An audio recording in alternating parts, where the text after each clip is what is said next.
오늘은 만사형통하리라, 만사형통하리라 이 제목을 가지고 말씀을 나누도록 하겠습니다. 저는 이제 목사가 된 지 8개월이 이제 조금 지난 햇병아리 목사입니다. 그러나 여러분들이 보시는 것처럼 제가 나이가 그렇게 적은 편은 아니에요. 그래서 그런지 교회에서 제가 처음 뵙는 분에게 제가 목사입니다 이렇게 소개를 하면 어느 정도 이렇게 경험도 있고 좀 그런 어떤 중견 목사인 줄 아시는데 그렇지 않습니다. 저는 이제 막 목사로서 첫걸음을 뗀 경험도 일천하고 부족하기만 한 햇병아리 목사입니다. 저희 일본어부 성도님들께서 제가 이제 처음으로 헵시바 강단에 선다고 하니까 그때부터 얼마나 열심히 기도를 하고 계신지 몰라요. 이상하다 이분들이 평소답지 않게 왜 이렇게 기도를 열심히 하시나 생각했는데 이유를 알겠어요. 이분들은 그동안 주일마다 저희 설교를 쭉 들어오셨잖아요. 근데 제가 처음으로 이 헵시바 강단에 선다고 하니까 큰일 난 거예요. 큰일 났다. 야, 이거 기도하지 않으면 안 되겠다. 그렇게 싶으셨던 거죠. 목사가 부족해서 성도가 이렇게 열심히 기도하니까 이것도 참 은혜다. 그런 생각이 들어서 하나님께 감사를 드렸습니다. 저는 6년 전에 2014년이죠. 2월에 처음 베델교회에 출석을 하기 시작했습니다. 그때는 우리 김한영 목사님께서 요한계시록 강의를 이제 막 시작하셨던 그런 시기였어요. 저는 이제 저희 부부는 찬양팀으로 섬기고 있었는데 늘 이쪽에 있는 그 드럼 부스 그 뒤쪽에 나란히 앉아서 이렇게 말씀을 들었었습니다. 근데 매주 그 말씀을 들으면서 저희가 정말 얼마나 그렇게 울었는지 몰라요. 그때 기억이 생생합니다. 집으로 돌아가는 길에는 차 안에서 그날 받은 은혜를 이렇게 나누는데 그러다가 또 막 이렇게 감격이 막 북받쳐 올라요. 그러면 거기서 또 울고 그러느라 그 프리웨이에서 나가야 되는 엑싯을 몇 번이나 놓치고 지나갔던 그런 기억이 있습니다. 하루는 그날도 이제 은혜를 풍성히 받고 이렇게 돌아가는 길이었는데 제가 아내에게 이렇게 말했어요. 여보, 나 아무래도 신학 공부해야 될까 봐. 그런데 걱정은 하지 마. 내가 정말 딱 공부만 하지 절대 목회는 안 해. 이렇게 이야기를 했는데 아내가 전 반대할 줄 알았거든요. 근데 아내가 의외로 막 기뻐하는 거예요. 그러면서 찬성을 해줘요. 잘 생각했다고. 그런데 정말 진짜 딱 공부만 하라고. 절대 나 사모 만들 생각 하지 말라고. 그렇게 신신당부했던 그 모습이 생생하게 떠오릅니다. 그로부터 6년이 지난 지금 저는 목사가 되어서 이 자리에 서 있어요. 일단 아내에겐 정말 죄송하고요. 근데 하나님 정말 저를 이곳까지 이끌어 주신 하나님께는 이 시간 말로 다 할 수 없는 감사와 영광을 올려드리고 싶습니다. 저는 매주 이 자리에 서서 찬양 인도를 하잖아요. 사실 1m도 거리가 차이가 안 나요. 그런데 여기 너무 다른 것 같아요. 지금 제가 얼마나 지금 압박감에 시달리고 있는지 느껴지십니까? 공기가 다릅니다. 공기가 매주 폭포수처럼 은혜가 막 쏟아졌던 자리잖아요. 이곳에 제가 서서 이렇게 말씀을 전한다는 게 제가 지금 이렇게 서 있는데도 믿기지가 않습니다. 정말 부족한 저를 오늘까지 이렇게 이끌어주신 하나님께 감사와 영광과 찬양을 올려드립니다. 오늘 본문은 여러분이 너무 잘 아시는 창세기에 기록된 요셉의 이야기입니다. 지난주 헵시바 예배까지는 이사야서가 본문이었어요. 기억하시죠? 이번 주부터 창세기로 본문이 바뀌었습니다. 근데 이게 개인적으로는 얼마나 다행스럽게 생각되는지 모릅니다. 아무래도 이사야서보다는 창세기에 있는 특히 이 요셉의 내러티브가 설교하기에는 더 수월하겠다 하는 생각이 아마 저나 여러분이나 다 마찬가지일 거라 생각을 합니다. 하나님이 초보 목사인 저에게 은혜로 피할 길을 주셨다 이런 생각을 했었어요. 그런데 막상 이 설교를 준비하는데 그게 아니었어요. 제 생각이 짧았다는 걸 깨달았습니다. 왜냐하면 물론 이 본문이 쉽긴 쉬워요. 쉬운 본문 맞아요. 그런데 문제는 쉬워도 너무 쉬워. 모두에게 너무 익숙한 본문이어서 제가 마땅히 설교할 만한 그런 내용을 제가 손에 찾지를 못해요. 이미 이 본문으로 너무 훌륭한 설교가 많이 있어 왔잖아요. 그래서 새롭게 제가 뭔가 들려드릴 만한 내용이 없는 거예요. 저희는 본문인 40장의 앞에 석절 그리고 뒤에 석절을 함께 읽었는데요. 하지만 여러분의 머릿속에는 읽지도 않은 본문 전체의 내용이 뭐 벌써 환하게 이렇게 떠올라 있을 거라고 저는 생각을 해요. 요셉이 감옥살이 동안 얻은 그 각종 국가의 그 정보들 때문에 그가 장차 총리가 되었을 때 국정을 잘 운영할 수 있는 그런 바탕이 되었다, 뭐 이런 이야기도 여러분 많이 들어서 알고 계시잖아요.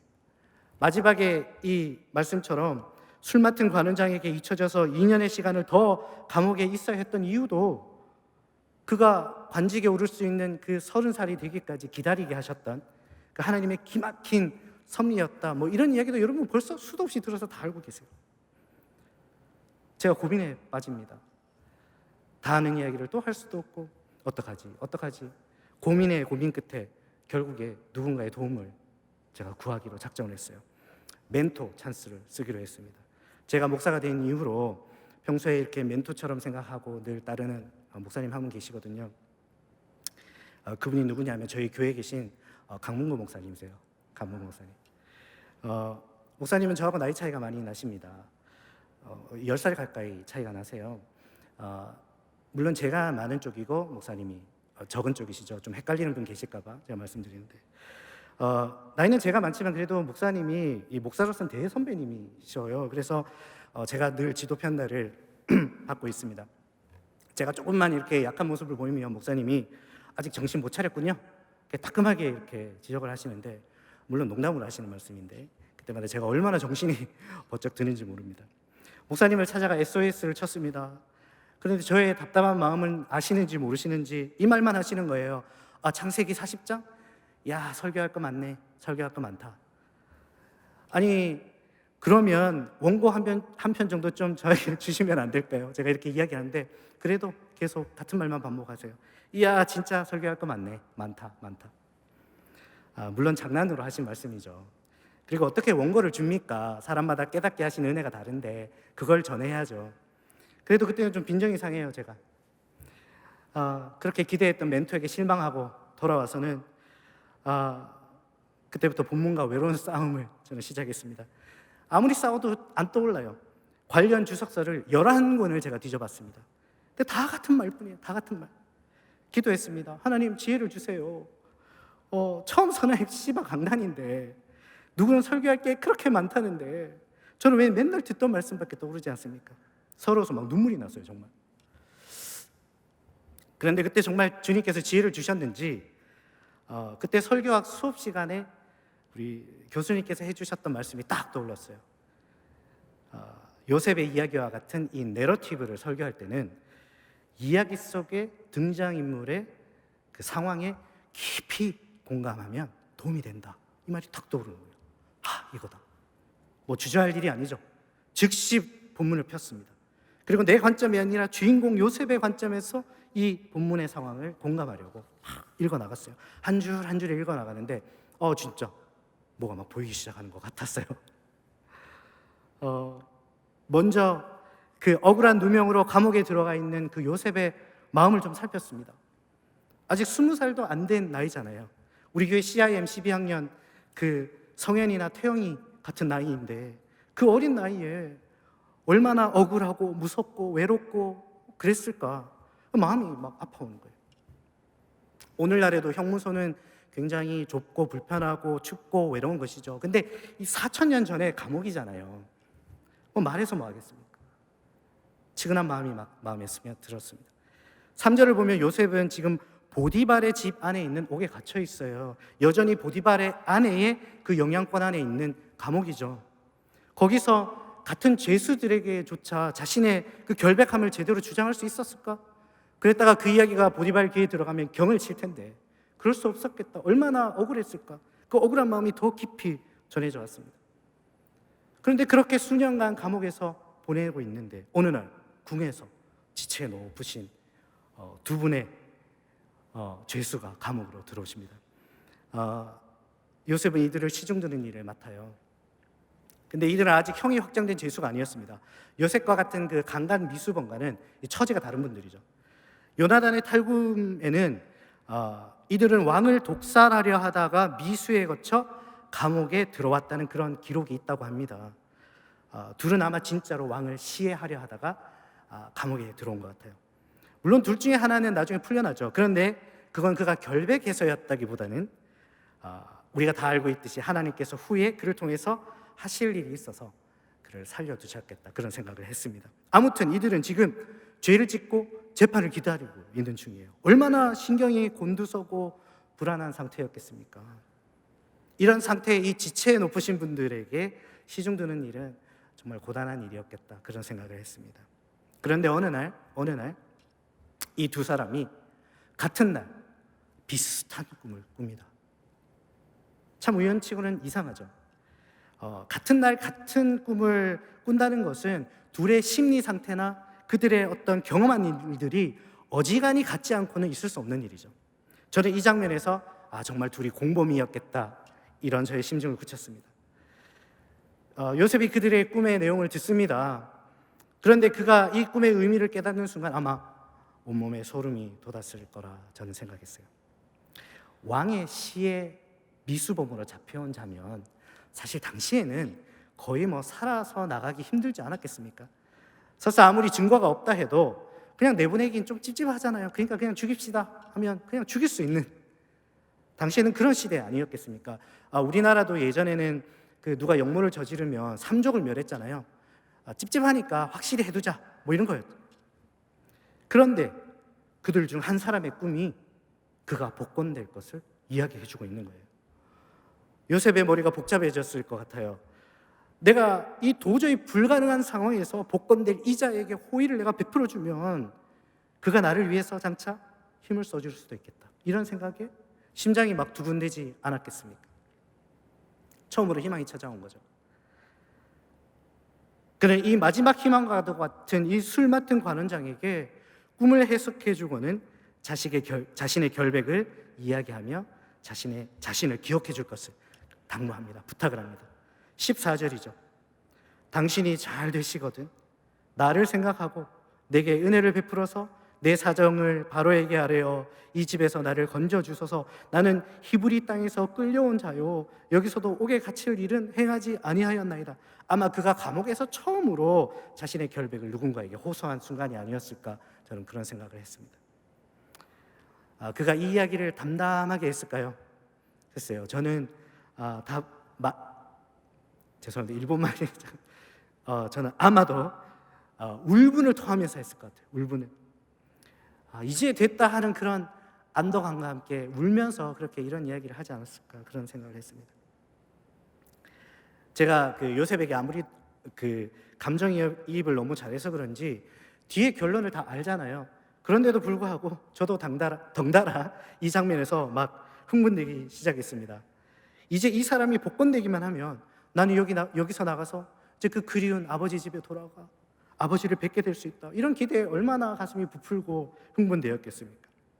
그리고 정말 그의 꿈의 해석대로 떡 맡은 관원장은 매달리고 술 맡은 관원장은 무슨 이유에서인지 정말 기적적으로 풀려나게 됩니다.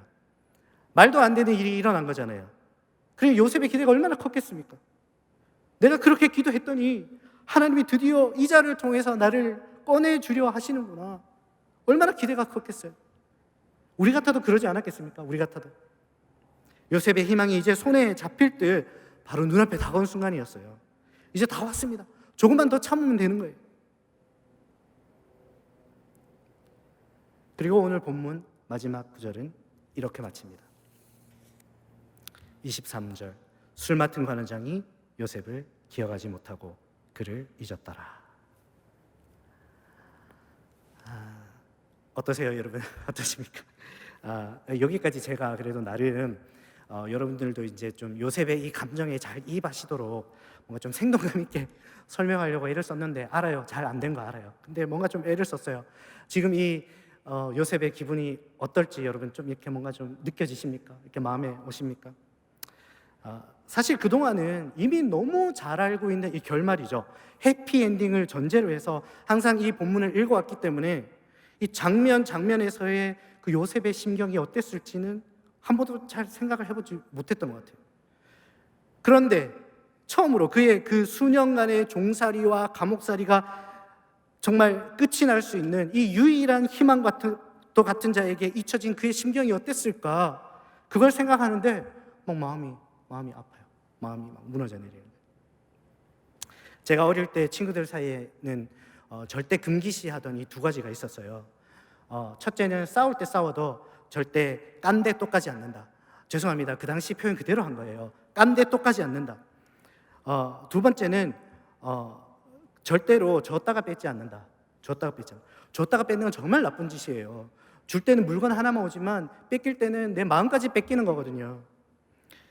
희망을 얻었다가 그걸 뺏긴 요셉은 지금 마음에 큰 구멍이 뚫렸을 거예요. 잊었다고요? 저는 아니라고 생각해요. 저는 25년 전에 군대 훈련소에서 있었던 일, 거기서 만났던 동기들 생생하게 다 기억이 나요. 고생했던 기억은 절대 잊지 않습니다. 그는 요셉을 잊지 않았어요. 감옥에서 나온 지 얼마 됐다고 요셉을 잊습니까? 그를 무시하고 거절했던 거죠. 잊었다면 그래도 희망은 있어요. 기억만 다시 떠오르면 되는 거니까. 그런데 잊었다면 희망은 없습니다. 거절당한 것이라면 희망은 없어요. 죄송합니다. 요셉은 자신이 잊혀진 것이 아니라 거절당했던 것을 잘 알았을 거예요. 그런데 이제 언제 다시 풀려날지 모르는 막막하고 절망적인 예전의 상황으로 마음에 큰 구멍이 뚫린 채 다시 돌아가게 되었습니다. 이쯤 되니까 이제 저도 감정을 주체할 수가 없어요. 과거의 요셉처럼 정말 절망적인 상황에 있었던 그때 기억을 막 떠올렸습니다. 희망으로 여겼던 것들이 막 날아가 버린 순간, 거절당했던 순간, 버림받았던 순간, 억울했던 순간들, 절망했던 순간들 막 끄집어냈어요. 제 안에서 다 해결된 줄 알았는데 여전히 제 안에 비통함으로 남아있는 그런 기억들이 많이 있었어요. 우울감이 막 몰려왔습니다. 이 모든 것은 술 맡은 관원장이 나를 잊었기 때문에, 요셉을 잊었기 때문에 일어난 일인 거예요. 분했어요. 복수심이 막 일어났습니다. 참을 수가 없었어요. 그래서 제가 어떻게 한 줄 아십니까? 어떻게 한 줄 아세요? 넘지 말아야 할 선을 넘기로 했습니다. 그 선이 뭐냐 하면 오늘 이 본문의 말씀과 내일 본문의 말씀의 그 경계선이에요. 저는 그 경계선을 넘어야만 했어요. 왜? 그 너머에는 우리가 이미 잘 알고 있는 그 해피엔딩이 기다리고 있으니까. 잘못은 지가 해놓고 피해자 코스프레 해가지고 요셉을 억울하게 감옥에 넣은 그 보디발의 아내가 두려움 속에서 떨며 매일을 보내야 하는 그 통쾌한 나날들이 기다리고 있잖아요. 이 배은망덕한 술 맡은 관원장이 정말 몸둘 바를 몰라 하면서 나에게 그 사죄하고 있는 그 역전의 나날들이 지금 기다리고 있잖아요. 그러니까 다음 장으로 넘어가지 않을 수가 없는 거예요. 굶주린 허기를 채우듯이 허겁지겁 41장을 읽어 나갔습니다. 1절부터 바로의 꿈이 등장해요. 애굽의 누구도 그 꿈을 해석하는 사람이 없었습니다. 그때 이 술 맡은 관원장이 요셉의 이야기를 바로에게 고합니다. 이렇게 말을 시작하죠. 내가 오늘 내 죄를 기억하나이다. 자기가 잘못한 걸 아는 거예요. 요셉의 인생 대반전의 서막을 알리는 말이죠. 바로의 왕은 즉시 요셉을 불러오라 명합니다. 드디어 요셉이 바로 앞에 섰어요. 죄수 요셉, 외국인 출신의 노예 출신, 강간 미수범, 장기수 요셉. 그 순간 애굽에서 가장 천한 신분이었을 그 요셉이 지금 바로 왕 앞에 나간 거예요. 바로가 말합니다. 큰 왕궁이었겠죠. 그래서 소리가 울렸을 것 같아요. 내가 한 꿈을 꾸었으나 그것을 해석하는 자가 없더니. 여기서 이 왕의 불편한 심기가 드러나죠. 네? 이 무능한 것들, 이런 심기가 드러나요. 들은즉 너는 꿈을 들으면 능히 푼다 하더라. 정말 온 세상을 호령하는 애굽의 왕 바로의 이 말에 그 순간 가장 보잘것없던 존재인 이 요셉이 얼마나 웅장하게 그 이야기를 또 준엄하게 들었을까 생각을 했습니다. 두 사람의 신분의 차이만큼 아마 크고 경외롭게 그렇게 들렸을 거예요. 왕궁 내의 분위기도 좀 살벌해요. 애굽에서 나름 지혜 있다는 자들을 다 불러서 이 해석을 시켰는데 아무도 해석하는 자가 없잖아요. 내가 살다 정말 이런 천한 것한테까지 내가 부탁을 해야 되냐? 왕의 이 불편한 심기가 지금 전해지고 있었을 거예요. 이런 분위기 속에서 요셉은 속된 말로 쫄았을 것 같아요. 쫄 수밖에 없었겠죠. 쫄았으면 아마 바지에 실례를 했을지도 모르겠다, 이런 생각을 했습니다. 말 한마디 잘못하면 1초 만에 그냥 목숨이 날아갈 수 있는 그런 아주 살벌한 순간입니다. 그리고 저는 이어지는 요셉의 대답을 읽었습니다. 16절입니다. 요셉이 바로에게 대답하여 이르되 내가 아니라 하나님께서 바로에게 편안한 대답을 하시리이다. 근데 여러분, 저는요, 이 요셉의 대답을 읽는 순간 왠지 더 나아가지를 못했어요. 왠지 이 상황에 계속 공감해야 되는데 갑자기 공감력이 바닥이 나는 거예요. 저의 상식을 벗어나는 상황이 벌어지고 있습니다. 여러분은 이 요셉의 대답에서 주눅든 요셉의 모습이 느껴지십니까? 속된 말로 쫄았습니까? 아니요, 쫄지 않았어요. 그건 절대 쫄고 있지 않아요. 더구나 2년간의 그 잊혀짐으로 피폐한 멘탈 속에 있을 거라 예상했는데 그런 모습이 보입니까? 그렇다고 하기에는 왕 앞에서 너무 여유있고 너무 당당한 모습이 품이 있기까지 해요. 하나님께서 바로에게 편안한 대답을 하시리이다. 그는 오히려 근심하고 있는 왕을 지금 위로하고 있잖아요. 여기서 편안한이라는 말의 원어는 여러분이 잘 아시는 샬롬입니다. 민수기에서 모세가 아론과 그의 자녀들을 축복하면서 여호와는 그 얼굴을 내게로 향하여 드사 평강 주시기를 원하노라 했던 그 평강과 같은 말이 이 말이에요. 그는 지금 왕에게 하나님이 평안 주실 것을 원한다고 지금 축복을 빌고 있는 거예요. 담임 목사님의 히브리서 강해에서 멜기세덱과 아브라함의 관계를 설명하는 구절이 7장 7절에 나왔었죠. 거기 이렇게 기록되어 있었습니다. 논란의 여지 없이 낮은 자가 높은 자에게 축복을 받느니라. 그런데 애굽에서 지금 가장 천한 신분에 있는 이 요셉이 지금 왕을 축복하고 있잖아요. 도대체 이 자존감은 도대체 어디서 온 거야, 이거? 그가 정말 이 긴 감옥 생활의 그 절망 속에서 이제 곧 나온 사람이 맞나 하는 의심이 들었어요. 근데 요셉은 자신이 바로왕 앞에 불려 나올 것을 직전까지도 알지 못했습니다. 14절을 보면요, 바로가 사람을 보내어 요셉을 부르매 그들이 급히 그를 옥에서 내놓았다 적혀 있습니다. 요셉은 즉시 수염을 깎고 옷을 갈아입고 바로왕 앞에 나아간 것이에요. 1시간이 걸렸을까요? 2시간은 걸렸을까요? 그에게 마음을 추스릴 시간이 없었어요. 그런데도 당연히 쫄아 있어야 할 모습이 보이지 않습니다. 2년의 잊혀짐으로 인한 절망의 모습이 보이지 않아요. 어떻게 된 일입니까? 도저히 이 장면이 제가 공감이 안 되는 거예요. 그런데 바로 그 순간 섬광처럼 또 한 사람이 머릿속을 지나갔습니다. 2년의 옥살이에도 전혀 주눅들지 않았던 우리가 아는 또 한 사람, 아그리빠 왕 앞에서조차 주눅들지 않고 오히려 복음을 전했던 사람, 나의 이 결박된 것 외에는 당신도 나와 같이 되기를 하나님께 원한다, 이렇게 오히려 왕을 축복했던 사람, 누구입니까? 여러분? 네, 사도 바울이 생각났어요. 여러분, 주존감 생각나시죠? 주존감. 바울은 감옥에서도 절망하지 않았잖아요. 그는 늘 당당했어요. 그의 고백처럼 오히려 갇힌 상황에서 복음 전파의 진전을 이루었습니다. 어떻게 이게 가능했죠? 어떻게 이게 가능했습니까? 그에게 일어났던 한 사건이 있었죠. 무슨 사건이에요? 그가 갇히던 날 있었던 사건. 우리 베델교회 모든 성도님들이 가장 좋아하는 헬라어가 이 사건에서 등장하죠. 사도행전 23장 11절입니다. 그날 밤에 주께서 바울 곁에 서서 이르시되 담대하라. 달세. 잊으셨습니까? 달세. 이 달세란 말이 우리에게 능력이 되는 이유는 이 말이 무슨 주문처럼 힘이 있어서가 아니라 주님께서 하신 말이니까, 이 말씀을 하신 주님이 우리 곁에 늘 계시니까, 그래서 우리에게 힘이 되는 거 아닙니까? 바울의 주존감의 이유는 그와 함께 계시는 하나님 때문이었다는 것을 우리가 담임 목사님의 말씀을 통하여 확인하지 않았습니까? 이렇게 바울과 그의 당당함의 이유를 떠올리는 순간, 저는 요셉의 그 찬란한 영광과 복수의 순간을 쫓아가던 길에서 돌이켜서 다시 한번 선을 넘었습니다. 어제의 본문으로 급하게 돌아갔어요. 거기서 제가 한번 본 듯한 어떤 말을 꼭 찾고 싶었어요. 오늘 본문에는 없는 말, 그러나 사도행전 23장 11절에는 있는 말, 주께서 바울 곁에 서서와 같은 그 어떤 말을 제가 찾아야 했었어요. 그래야 요셉의 이 어이없는 당당함에 비밀이 풀릴 것 같았거든요. 그래서 39장으로 돌아가서 읽는데 첫 부분에서 제 마음이 무너졌습니다. 39장 전체에는요, 제가 찾던 그 말이 2절에서 시작하여 무려 4번이나 기록되어 있었습니다. 2절, 여호와께서 요셉과 함께 하심으로, 3절, 여호와께서 그와 함께 하심을 보며, 21절, 여호와께서 요셉과 함께 하시고, 23절, 여호와께서 요셉과 함께 하심이라. 아멘입니다. 여러분, 이게 반전이었어요.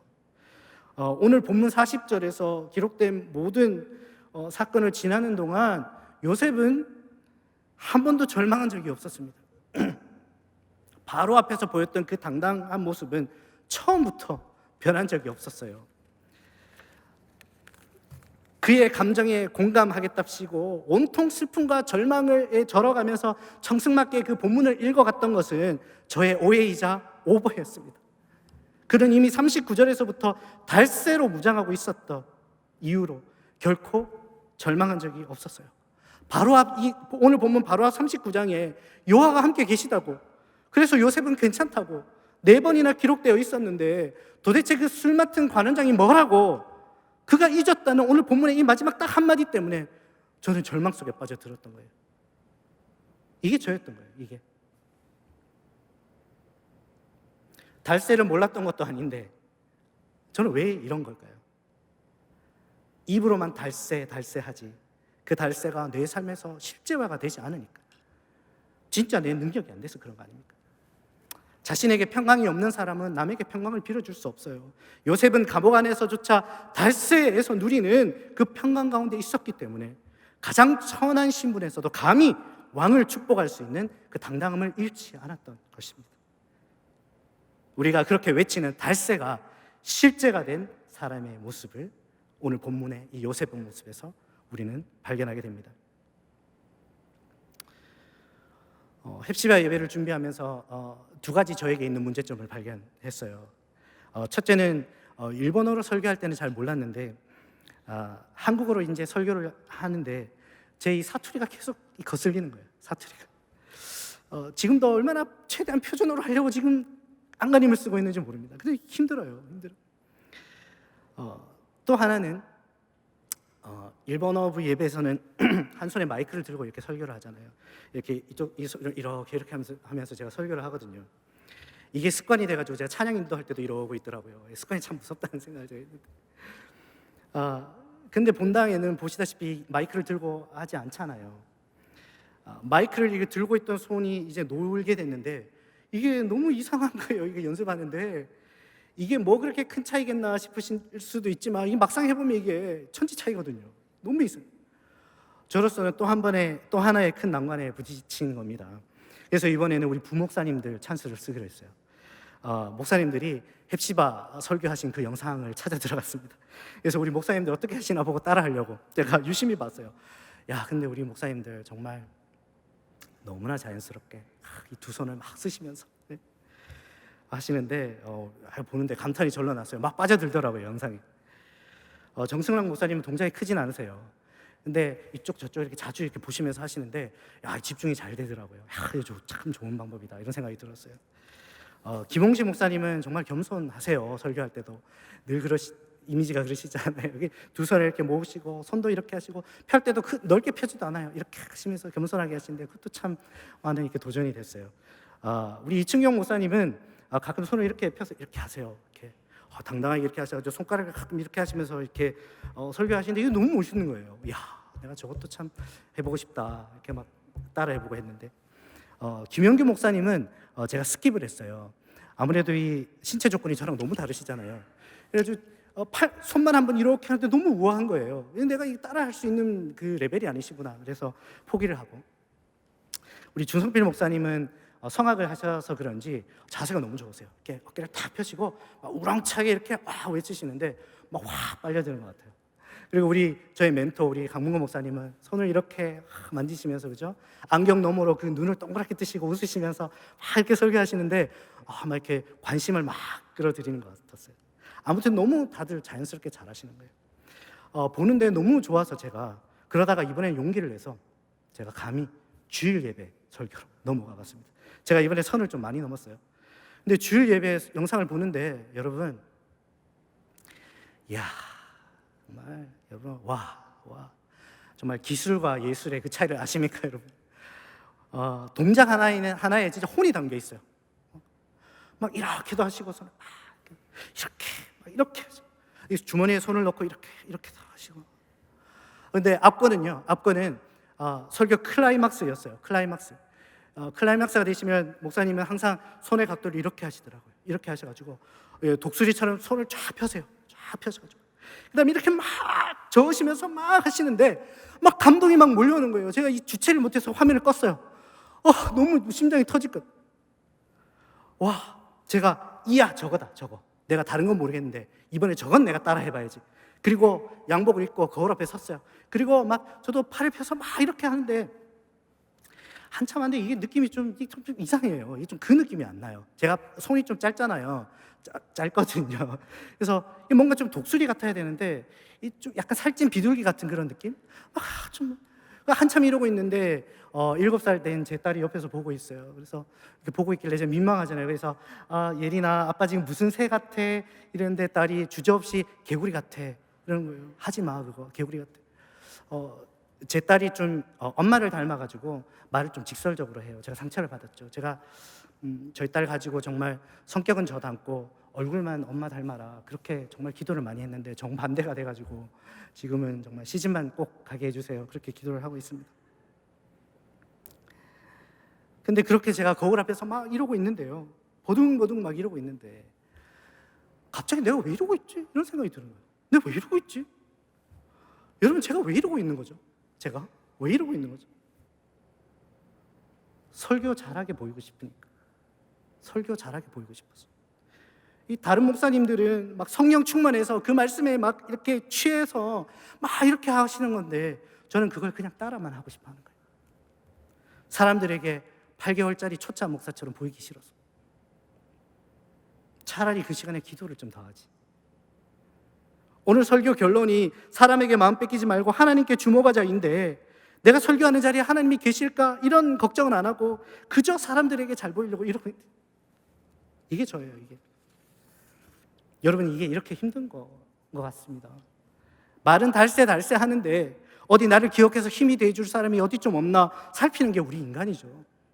설교는 사람이 아니라 하나님입니다 라고 하면서도 거울 앞에 서서 이러고 있는 게 우리 인간이에요. 혹시 여러분은 이런 거 없으십니까? 이렇게 하면 좀 뭔가 믿음 좋은 사람처럼 보이는 것 같아 하면서 그냥 따라하는 거 없으세요? 하나님이 어떻게 보실까 보다 사람에게 어떻게 보일까를 먼저 생각하면서 신앙생활 해본 적은 없으십니까? 제가 집사일 때는 있었던 것 같아요. 아니 많았던 것 같아요. 그게 그건지도 모르고 그냥 막 그렇게 살았던 순간들이 많았던 것 같습니다. 여러분은 없으십니까? 말씀을 정리하겠습니다.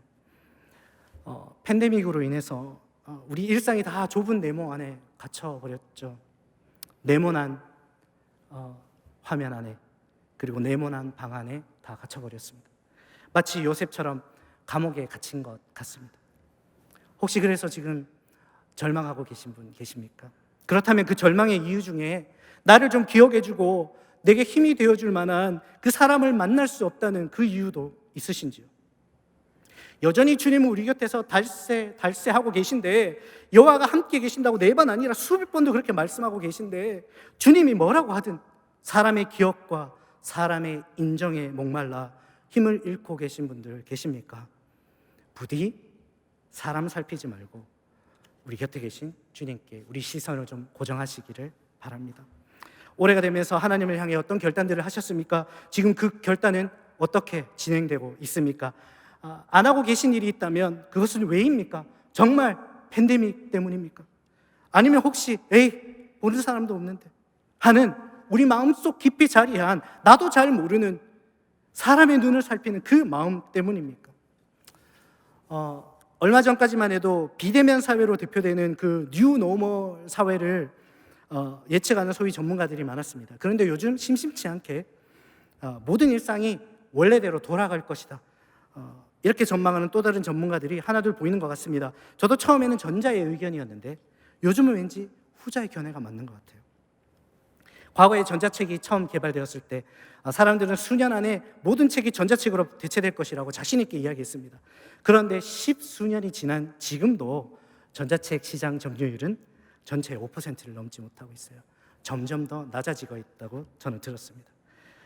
소위 전문가라고 하는 사람들이 직접 물리적으로 만나고 만지고 소통하고 싶어하는 인간의 본능을 계산에 넣지 못했던 거죠. 물론 이건 건강에 대한 문제라서 좀 다른 사안일 수도 있지만 지금의 이 팬데믹 상황도 그렇게 전개되지 않을까 저는 생각해 봅니다. 정말 이제 곧 이 팬데믹 상황이 끝나게 될 거라면 그 전에 우리가 확실하게 해두어야 될 것이 무엇이 있겠습니까? 산상수훈에서 주님은 기도할 때 골방에 들어가라 하셨습니다. 들어가서 골방문을 닫고 은밀한 중에 있는 나만 좀 바라보고 기도해라, 그렇게 말씀하셨어요. 근데 아무리 말해도 듣지 않으니까 하나님이 직접 이런 상황을 만들어 주신 거 아닌가, 저는 그런 생각을 합니다. 주변 사람들은 다 사라지고 오직 하나님만 바라볼 수 있는 그런 감옥과도 같은 그런 상황을 일부러 우리에게 만들어 주신 거 아닌가, 그렇게 생각을 해봐요. 이 팬데믹 상황이 다 지나가기 전에 사람들에게 뺏겨있던 우리 마음을 돌려서 오직 하나님께만 향하는 그런 대조정을 이루는 복된 시간 되시기를 바랍니다. 언제라도 금방 나를 잊을 수 있는 사람을 의지하는 것이 아니라 태초전부터 내 이름을 기억하시고 수천 년 전에 그 언약의 말씀 따라서 예수 그리스도를 우리에게 보내주셔서 우리를 가장 처참한 그 죄의 감옥에서 끄집어내어 주신 그 신실하신 하나님을 의지하셔서 변치 않으시는 그 반석과 같은 그분 위에서 늘 안식을 누리시는 저와 여러분 되시기를 간절히 바랍니다. 아멘. 이 시간 함께 찬양했으면 좋겠습니다. 찬송가 434장인데요. 나의 갈 길 다 가도록 예수 인도하시니. 많은 분들이 참 좋아하시는 찬양이죠. 무슨 일을 만나든지 만사 형통하리라. 정말 든든하지 않습니까? 그런데 이 곡을 작시한 페니 크로스비라는 분은 평생을 장님으로 사신 분이세요.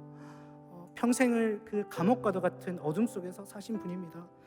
이렇게 말해서 죄송하지만 우리 상식에 비춰봤을 때 평생을 장님으로 산 사람과 이 형통이라는 말이 어디 어울리기나 한 말입니까? 그러나 그가 말하는 이 형통은 1절의 가사가 설명하고 있다고 저는 생각합니다. 나의 갈 길 다 가도록 예수 인도하시니. 어제 아침 영상 메시지 통해서 여러분 들으셨죠? 요셉이 형통했던 이유는 여호와가 그와 함께 하셨기 때문입니다. 나의 갈 길 다 가도록 예수가 우리 삶을 인도하시니 우리 삶은 형통한 줄 믿습니다. 아멘. 시간 그런 고백으로 함께 이 찬양 하시겠습니다.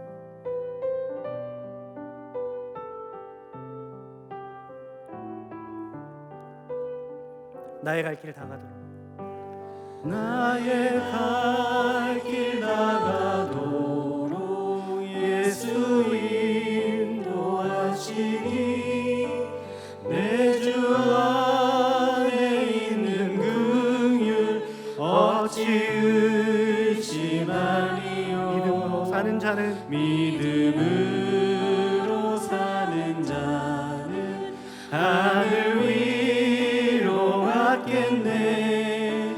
무슨 일을 만나든지 만사 형통하리라. 무슨 일을 만나든지 만사 형통하리라. 아멘, 아멘. 이 시간 다 같이 기도하겠습니다. 여러분 기도하겠습니다. 오늘 말씀을 통해서 여러분 깨달아진 바가 있다면 그거 붙들고 이 시간 기도하십시다. 다만 이 코로나 팬데믹의 기간 동안 사람에게 뺏겨있던 내 마음이 하나님께 옮겨져서 여호와가 함께 하시니 내가 형통하다는 이 고백이 진실한 나의 고백이 되게 하여 주시옵소서. 그렇게 기도하십시다. 특별히 이 어려운 시기에 영적으로 이 교회의 버팀목이 되고 계신 우리 김한효 목사님 위해서 꼭 좀 기도해 주십시오. 전에는 달세 하시던 하나님이 지금은 달세 하시며 옆에 서 계심을 날마다 느끼게 해주시고 모든 성도들이 앞장서서 이끄실 때 힘 잃지 않고 용기와 힘 달라고 그렇게 담임 목사님과 또 함께 사역하시는 목회진과 임집자들 위해서 이 시간 다 같이 기도하시겠습니다. 오 주님, 그렇습니다. 주님